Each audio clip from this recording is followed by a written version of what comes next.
shielded breath is another exercise that we can use to learn how to produce intra-abdominal pressure that allows you to have the trunk pelvic roll to be able to produce power on the bike or also running as well. We don't want to have a separation necessarily of the ribs from the pelvis.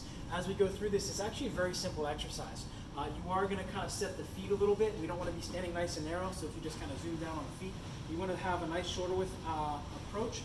For the feet, we're going to grab the ground with the toes a little bit. Now from there, you're going to find this space on the side of your stomach on the edge of the six-pack, or whatever the six-pack would be in my case.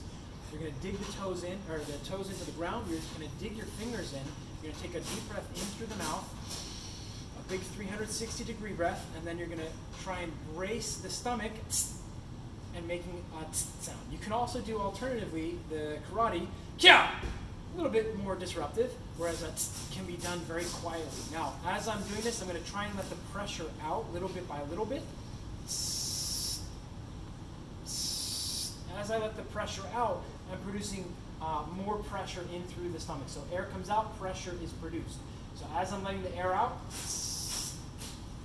creating more pressure, but not creating the head forward. Just packing through here. Holding and relaxing.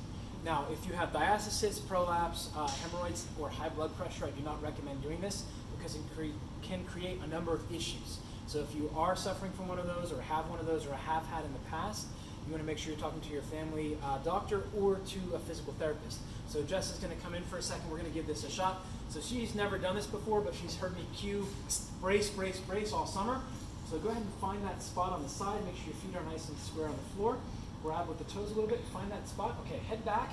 And this is really important. You don't want to have the head forward, head back, chest is up just a little bit. Deep breath in through the nose. Good. Push the fingers out. Good. Let a little bit of air out. Create more pressure in the midsection. You should be able to breathe behind the brace. Create more pressure. Good. And she's digging in here.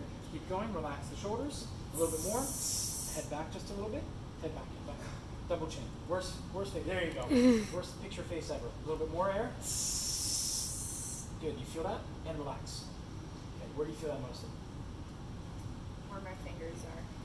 And as you get a little bit better, you're going to feel that action exactly where you put your hands. You're going to feel it all the way through the obliques. Some of you are going to feel it if you turn sideways. Some of you may feel it in through the mid-back or the lower back. Some people do this and say, oh, it bothers my back. That's actually the obliques, which we just saw with the last athlete, can kind of turn off a little bit. That's where we saw his psoas. He's kind of like a cyclist, basketball player, but we did some stuff for his psoas.